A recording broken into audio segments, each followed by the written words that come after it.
आज का इस वीडियो में दिमाग फ्रेश करने वाली बात को मैं लेकर आया हूँ। वो ये है कि गोश्त खाना पाप है या नहीं। तो बिल्कुल ही गोश्त खाना जायज़ है, कोई पाप नहीं है। लेकिन हिंदू रिलीजन के कुछ लोग कहते हैं कि मांस खाना पाप है, मीट खाना पाप है। तो हालांकि उनकी भी किताबों में, उनके वेदों में लिखा हुआ है कि आप गोश्त खा सकते हैं, लेकिन आखिर जब उनकी किताबों में मौजूद है फिर भी वो मांस क्यों नहीं खाते? इसकी वजह यह है कि किताबों में ये बात लिखी हुई है, लेकिन वो इसलिए नहीं खाता कि जिस किताब में ये लिखा हुआ है, अनुमति दी गई है कि आप मांस खा सकते हो, कि उन किताबों में इन लोगों ने घटोला किया। ये है कि पहले की किताबों में ये लिखा हुआ था कि आप मांस खा सकते हो, अनुमति दी गई थी। लेकिन अब के जो कट्टर हिंदू जो कहलाते हैं अपने आप को, तो वो लोग क्या किए, अपनी मनमानी के लिए उन किताबों से ये चीज़ निकाल दिए और अब कहते हैं दिखाओ कहाँ किताब में है। हालांकि अब भी पुरानी किताबों में, उनके वेदों में मौजूद है, लेकिन मौजूद रहने के बावजूद कुछ लोग इसमें आए जो कि घटोलापंती करके इसको निकाल दिया गया। तो दोस्तों, मैं कुछ एविडेंस के साथ, कुछ प्रूफ के साथ मैं आप सबके सामने आया हूँ। ये कि हिंदू धार्मिक ग्रंथ मांसाहार की अनुमति देते हैं। सत्य यह है कि हिंदू धर्म ग्रंथ इंसान को मांस खाने की इजाजत देते हैं।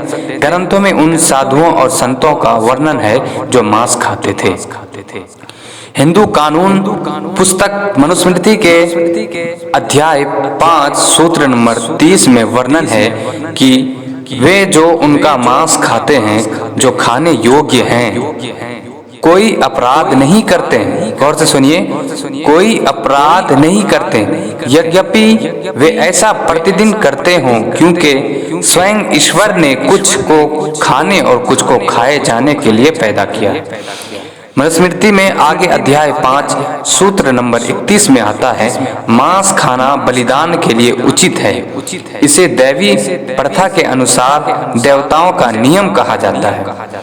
आगे अध्याय 5 सूत्र 39 और 40 में कहा गया है कि स्वयं ईश्वर ने बलि के जानवरों को बलि के लिए पैदा किया, अतः बलि के उद्देश्य से की गई हत्या नहीं।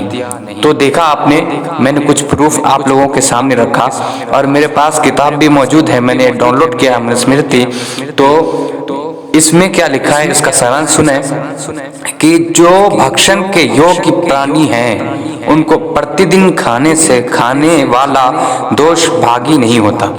यानी भक्षण यानी मांस भक्षण, यहाँ मुराद लिया गया है मांस भक्षण, कि जो गोश्त खाने के योग्य जो प्राणी है, जिसका गोश्त हम खा सकते हैं, तो उनको खाने से क्या बोला, दोष भागी नहीं होता। कोई भी उसमें दुष्कर्मी की बात नहीं है, बिल्कुल खा सकते हैं। क्योंकि आगे क्या लिखता है, क्योंकि भक्षण करने योग्य प्राणी और उनके भक्षकों को परमात्मा ने ही रचा है। मतलब ये कि खाने के लिए उनकी किताब के मुताबिक के परमात्मा ही ने उसको बनाया है, तब तो हम खा सकते हैं ये। तो पता ये चलता है कि बिल्कुल आप मांस खा सकते हो। और भी किताब में, जैसे कि ऋग्वेद वगैरह में भी है, महाभारत में भी अनुशासन पर्व चैप्टर नंबर 88 में भी इसी तरह की बात, जिसमें कि मांस खाने को कहा गया है। ऋग्वेद हेमंत नंबर 85 वॉल्यूम नंबर 13 में यही लिखा हुआ है। तो आप इन किताबों को देखें और वाकईतन क्या मांस खाना पाप है। तो हिंदू लोग भी कुछ हैं जो कहते हैं कि पाप नहीं है, लेकिन कुछ लोग जो कट्टरपंथी करते हैं वो सिर्फ इस बात को कहते हैं कि पाप है। अगर पाप है तो आप देखेंगे कि वो लोग भी अपने भगवानों को भेंट जब देते हैं तो एक ही बार में बकरे को काट देता है और ख़त्म कर देता है।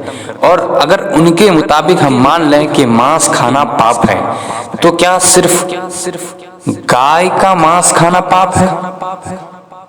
तो उसका जवाब क्या होगा? आप सुनने के लायक रहेंगे, आप सुनेंगे।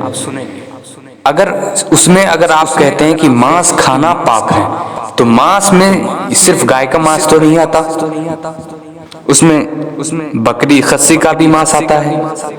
तो आप उस चीज को भी खा लेते हैं, लेकिन बाद में कहते हैं कि मांस खाना पाप है। लेकिन जब उसको खस्सी के मीट को परोसा जाए तो वो छोड़ेंगे नहीं, वो खा लेंगे। और जब यहाँ खा लिए, दूसरी जगह कोई बात बनेगी तो वहाँ पे कहेगा कि मांस खाना हमारे वेदों में पाप है, हालांकि उनके वेदों में पाप नहीं है, जैसा कि आपने सुना। तो नाजरीन, मैं उम्मीद करता हूँ कि आप अच्छी तरह से समझ गए होंगे और इस वीडियो को ज़्यादा से ज़्यादा शेयर करें, लाइक करें, कमेंट करें और सब्सक्राइब करें।